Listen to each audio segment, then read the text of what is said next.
तो फ्रेंड आज हम लोग देखो भाई CBSE class 11th chemistry redox chapter हम लोग सीख रहे हैं ऑक्सीडेशन नंबर मेथड से इक्वेशन को बैलेंस करना। एक हमने सीख ली थी, अब आसान वाली हम लोग सीख रहे हैं। ठीक है, अब जो डिफिकल्टी पहले कर चुके हैं इसमें कुछ नहीं है। क्या करना है, सबसे पहला जो काम होता है मुझे पता करना है कि ऑक्सीडेशन किसका हो रहा है और रिडक्शन किसका हो रहा है। तो मैं इसके लिए क्या करूंगा, ऑक्सीडेशन नंबर निकालूंगा। ठीक है, तो बेटा इसमें n का ऑक्सीडेशन नंबर कितना मान लेते हैं, x 2 टाइम्स है तो into 2 plus plus plus hydrogen का +1 होता है और 4 है तो इंटू 4 और इसके ऊपर कोई चार्ज नहीं है तो इक्वल टू 0 हो जाएगा। अब ये 2x + 4 = 0 तो 2x = -4 x = -2। मुझे पता चल गया कि n का ऑक्सीडेशन नंबर कितना है, h का +1 होता है। कोई इशू नहीं है, इच्छा हो तो उसे निकाल के देख सकते हो। Cl का मैं डायरेक्ट लिख देता हूं, इसी तरह से आप लोग निकाल लेना। क्या Cl का क्या मान लेंगे आप, x प्लस ऑक्सीजन का -2 3 है तो इंटू 3 कर देंगे, -1 चार्ज हो रहा है तो इक्वल टू -1 हो जाएगा। तो x - 6 = -1, x = -1 + 6 x = आ जाएगा हमारा +5। तो मैंने यहाँ ऑक्सीडेशन नंबर निकाल लिया +5, ऑक्सीजन का -1 है। यहां पर आप n का देखेंगे ऑक्सीडेशन नंबर तो कितना आने वाला है, +2 आएगा। ठीक है, और यहां लिखा हुआ है। ठीक है, कोई दिक्कत तो नहीं, यहां तक बोलो, यहां तक किसी को कोई इशू तो नहीं है। सिंगल एटम के ऊपर जो चार्ज होता है भाई उसका ऑक्सीडेशन नंबर है, ऐसी बातें मैं तुम्हें नहीं बताऊंगा। ठीक है, चलो अब हम आगे बात करते हैं। अब यहां पे हम देख रहे हैं कि n का ऑक्सीडेशन नंबर -2 से कितना हुआ है, +2। मीन्स इंक्रीज हुआ है कि डिक्रीज हुआ है, बोलो भाई इंक्रीज हुआ है कि डिक्रीज हुआ है। अरे माइनस से प्लस में चला गया भैया, इंक्रीज हुआ है। इंक्रीज इन ऑक्सीडेशन नंबर को क्या बोलते हैं, ऑक्सीडेशन। इसका इसमें हुआ है ऑक्सीडेशन। अब Cl का ऑक्सीडेशन नंबर +5 था, इधर आके कितना रह गया, -1, मतलब डिक्रीज इन ऑक्सीडेशन नंबर, और ऑक्सीडेशन नंबर में डिक्रीज हो रहा है तो ये क्या कहलाता है, रिडक्शन।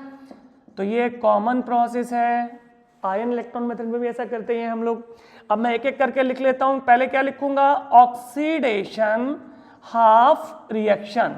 तो ऑक्सीडेशन हाफ रिएक्शन, ऑक्सीडेशन किसका हो रहा है, किसका हो रहा है भाई, ClO3- का, L ऐसी बन जाती है, ClO3- का किसमें हो रहा है, हाँ ऑक्सीडेशन। अरे ये हो रहा है, अरे वाह बच्चे पढ़े लिखे हैं हमारे, चलो ठीक है, गुड। ऑक्सीडेशन हाफ, ऑक्सीडेशन ये हो रहा है। आप तो सही थे, मैं ही गलत था। चलो क्या लिखे यहाँ पे बताओ भाई, N2H4 का ऑक्सीडेशन किस में हो रहा है, NO में हो रहा है। तो पहले मैंने बताया था, अब हमें क्या करना है, ये डिस्प्रोपोर्शनेशन से क्या डिफरेंट है। यहां पर हम उस एलिमेंट को बैलेंस करते हैं सिर्फ जिसका ऑक्सीडेशन नंबर चेंज हो रहा हो। तो किसका ऑक्सीडेशन नंबर चेंज हो रहा है, n का। तो मुझे n को बैलेंस करना है। n यहां पर 2 है, यहां 2 करने के लिए 2 से मल्टीप्लाई कर दूं, n बैलेंस हो गया, बाकी कोई आइटम बैलेंस नहीं करना। एक n का ऑक्सीडेशन नंबर कितना, -2, तो 2n का कितना, यहां एक n का कितना, +2, तो 2n का कितना, -4 से +4 चेंज हुआ है। ये नंबर लाइन छोटे छोटे बच्चों को बता देते हैं हम। इधर जाते हैं राइट साइड में तो नंबर प्लस के होते हैं, +1 +2 +3 +4। इधर जाते हैं तो नंबर माइनस के होते हैं, -1 -2 -3 -4। तो चेंज कहां से कहां हुआ है, -4 से, देखो -4 से यहां से 1 2 3 4 5 6 7 8 8 यूनिट का चेंज हुआ है। तो टोटल मैं यहां पे शॉर्ट में लिखता हूं ONC, ऑक्सीडेशन नंबर चेंज, कितना निकल के आ गया, 8। ठीक है भाई, इक्वेशन नंबर 1। अब मैं क्या लिखूं बच्चों, रिडक्शन हाफ रिएक्शन।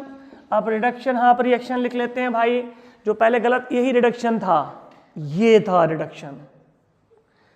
तो क्या रिडक्शन बताइए, ClO3- से क्या बन रहा है, Cl बन रहा है। Cl का ऑक्सीडेशन नंबर कितना, +5 से कितना हो रहा है, -1, तो ऑक्सीडेशन नंबर चेंज किसका हो रहा है? केवल Cl का हो रहा है। तो मुझे केवल और केवल Cl को बैलेंस करना है। Cl इधर भी एक है, इधर भी। कितने खुश नसीब हो, कुछ नहीं करना, पहले से ही बैलेंस है, Cl बैलेंस है। अब मैं क्या देखूंगा? Oxidation number change. तो +5 से अगर -1 हो रहा है, +5 से -1 हो रहा है, जागो मोहन जागो, +5 से -1, 1 2 3 4 5 6, कितने का चेंज हुआ? देखा, ऐसा लग रहा था कि अरे यार क्या -1 + 4 तो 4 ही होगा, इसलिए नंबर लाइन पढ़ाई जाती है छोटे क्लासेस में। तो यहां पर हमने देखा ONC बोले तो ऑक्सीडेशन नंबर चेंज कितना निकल के आ गया? 6, इक्वेशन नंबर 2। तो यहां पे कुछ नहीं करना है, आपको ऑक्सीडेशन नंबर चेंज इक्वल करना है, क्योंकि एक में ऑक्सीडेशन नंबर इंक्रीज हो रहा है और एक में डिक्रीज हो रहा है। बैलेंस करने का फंडा सिर्फ इतना सा है कि change in oxidation number equal होना चाहिए। तो यहाँ पे 8 है, यहाँ पे 6 है, कोई जुगाड़ कैसे बराबर कर सकते हैं बताओ? इक्वेशन नंबर 1 को, अरे क्यों नहीं बन रहा मुझसे, इक्वेशन नंबर 1 को मल्टीप्लाई अगर मैं 3 से कर दूं, कितना हो जाएगा? 24। और इसे 4 से मल्टीप्लाई कर दूं, 6 4 जा 24। तो इक्वेशन 1 को 3 से मल्टीप्लाई किया, ये 24 हो जाए। इसे 4 से मल्टीप्लाई कर रहा हूं, ये भी 24 हो जाए। इन दोनों को ही तो इक्वल करना है। तो इक्वेशन नंबर 2 को मल्टीप्लाई कर दिया कितने से? 4 से, दोनों को ऐड कर देना है। तो अब जरा बताओ तो सही भाई, हेल्प करो थोड़ी सी। इक्वेशन 1 में 3 से मैंने मल्टीप्लाई किया तो मुझे मिला क्या? 3 से मल्टीप्लाई कर दिया है, 3 टाइम्स N2H4 गिव्स 3 से मल्टीप्लाई कर दिया है, 6 NO, बस खत्म। ONC तो इक्वल हो ही गया ना। अब इक्वेशन नंबर 2 में 4 से मल्टीप्लाई करूंगा, 4 से करूंगा तो क्या सीन होगा? 4ClO3 माइनस 4 से मल्टीप्लाई करूंगा तो क्या? 4Cl। सब कुछ ठीक ठाक है, ऐड कर दो भाई इक्वेशन को। तो मुझे मिला 3 times N2H4 plus 4ClO3 minus gives 6 NO plus 4Cl।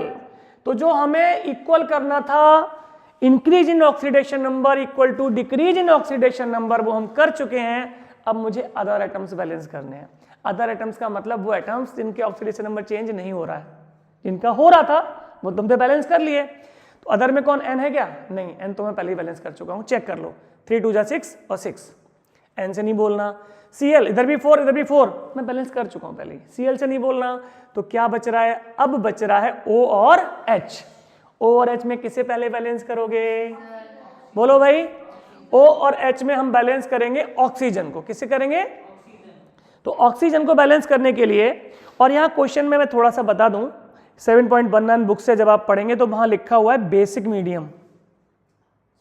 कोई तो दिमाग में कंफ्यूजन मत रखना, क्योंकि एसिडिक मीडियम में ऑक्सीजन को बैलेंस करने के लिए H2O जोड़े जाते हैं और बेसिक मीडियम में हम OH आयन जोड़ते हैं।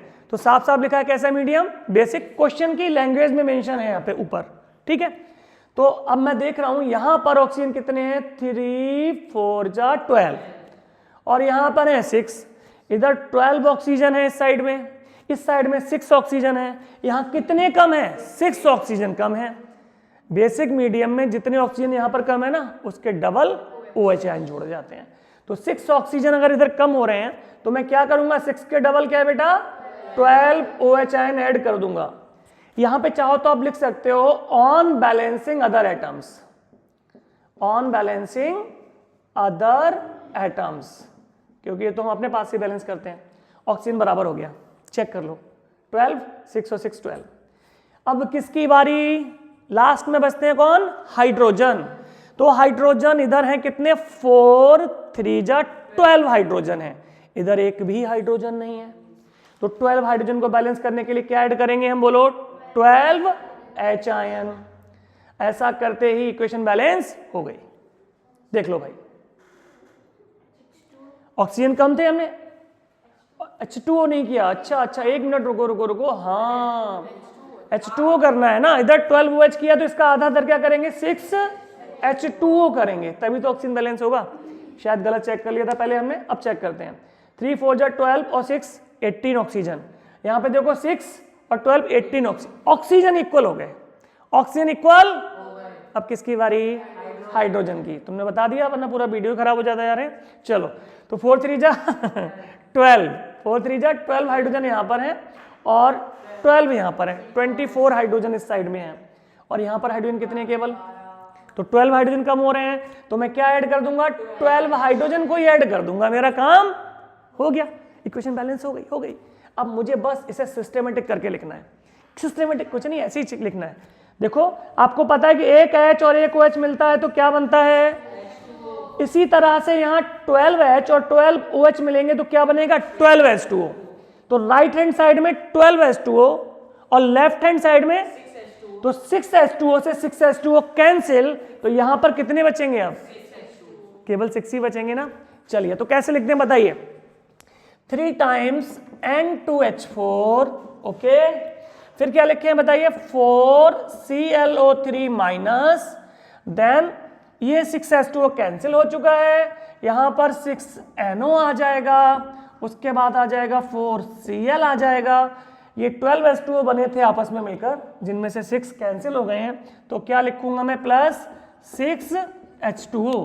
और फिर आप यहां पर लिख सकते हो this is the balanced equation, balanced equation. तो यहां तक मुझे समझ लगता है कि कोई दिक्कत नहीं आनी चाहिए। Okay, thank you for watching.